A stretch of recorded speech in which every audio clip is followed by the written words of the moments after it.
السلام علیکم ورحمۃ اللہ۔ شہیر سیالوی آپ سے مخاطب ہوں۔ آپ سے درخواست ہے کہ میرا چینل یوٹیوب پہ جو شہیر سیالوی کے نام سے بنا ہے اسے سبسکرائب کریں اور بیل کے آئیکن کو کلک کریں تاکہ آپ کو سارے میرے ویڈیو پیغامات ملیں۔ دور طالب علمی میں اکثر جنرل ریٹائرڈ حمید گل کے پاس جاتا تھا اور بہت کچھ سیکھنے کو ملتا تھا ان سے۔ اکثر ان سے سوالات کیا کرتا تھا۔ میں نے اپنی طلبہ سیاست کا آغاز، اسٹوڈنٹ پالیٹکس کا آغاز انجمن طلبہ اسلام سے کیا، جو کہ میری مادر فکری ہے، اور میں آج جس مقام پہ پہنچا ہوں اس میں سب سے اہم کردار انجمن طلبہ اسلام کا رہا میری تربیت میں، اور میرے دل میں وہ عشق مصطفیٰ صلی اللہ علیہ وآلہ وسلم کی شمع فروزاں کرنے میں، حب الوطنی کا وہ درس دینے میں۔ ATI ایک نان پولیٹیکل آرگنائزیشن ہے اور پاکستان اور اسلام کے لیے، نظریہ پاکستان کے لیے یہ کام کری ہے 1968 سے، جسے نوجوانوں نے بنایا، اور یہ کسی بھی سیاسی یا مذہبی پارٹی سے اس کی الائی کار نہیں ہے، اس کے ساتھ ایفیلیشن اس کی نہیں ہے۔ اور 1987 میں جب طلبہ تنظیمات کے الیکشنز ہوئے تھے تو پورے پنجاب میں ATI نے فتح حاصل کی تھی تعلیمی اداروں میں، اور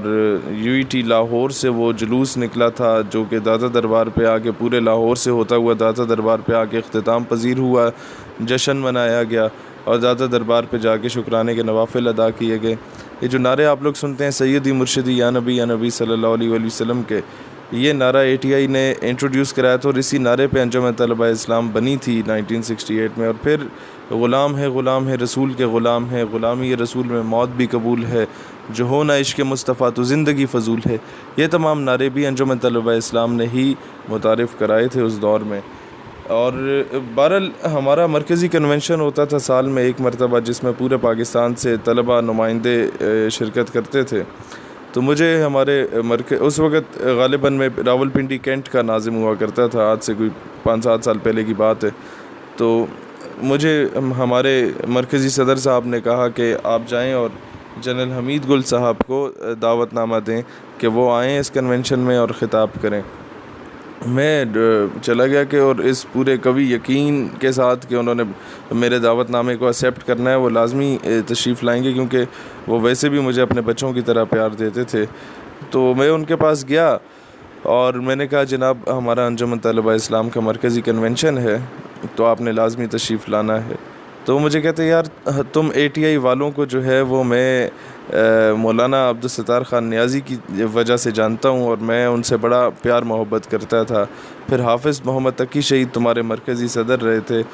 جو بعد میں شہید ہو گئے تھے، وہ میرے بڑے اچھے دوست تھے۔ ڈاکٹر ظفر اقبال نوری کے دور میں کہتے ہیں کہ میں مطلب بہت اچھی طرح تعارف تھا مجھے ATI کا۔ اس کے بعد کہتے ہیں کشمیر کے کنونشنز میں آزاد کشمیر جا کے خطاب کیا کرتا تھا اپنی ریٹائرمنٹ کے بعد۔ بہرحال انہوں نے مجھے کہا کہ میں ایک شرط پہ آؤں گا، اور وہ شرط یہ ہے کہ اگر تم اسلامی جمعیت طلباء کے مرکزی صدر یا ناظم اعلیٰ کو بھی دعوت دو۔ تو اس وقت میں نیا ATI میں تھا، اور جمعیت کے ساتھ تو ہماری ویسے ہی بہت زیادہ اختلافات شروع سے رہے۔ تو مجھے بہت عجیب سی بات لگی کہ یار یہ عجیب آدمی ہے، پروگرام ATI کا ہے اور ہم جمعیت والوں کو بلا لیں، ہم تو ان کے خلاف کام کر رہے ہیں، اور یہ کس طرح کی باتیں کر رہے ہیں۔ میں نے انہیں اوپنلی کہہ دیا کہ جنرل صاحب یہ کس طرح ممکن ہے کہ آپ کہہ رہے ہیں کہ جمعیت والوں کو بلایا جائے۔ انہوں نے کہا ٹھیک ہے بیٹا، پھر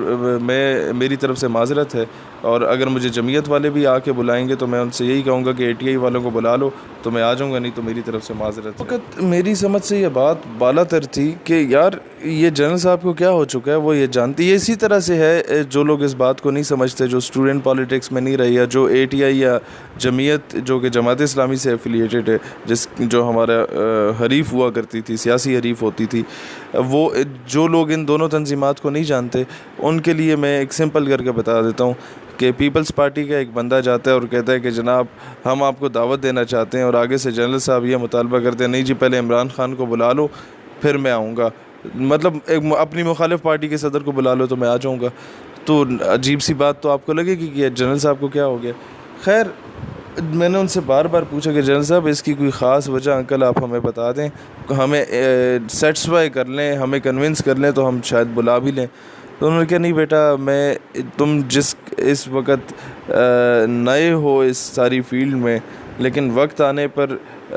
تمہیں سمجھ آ جائے گی کہ میں یہ کیوں کہنا چاہ رہا تھا، اور آج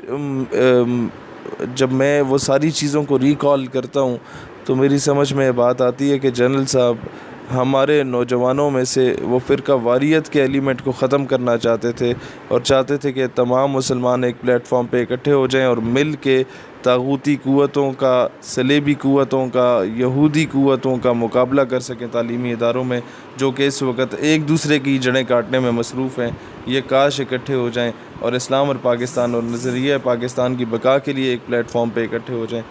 اس وقت تو ہمیں سمجھنا آئی، لیکن آج جب میں یہ بات یاد کرتا ہوں تو دل سے جنرل حمید گل کے لیے بے تحاشا دعائیں نکلتی ہیں۔ اللہ جوار رحمت میں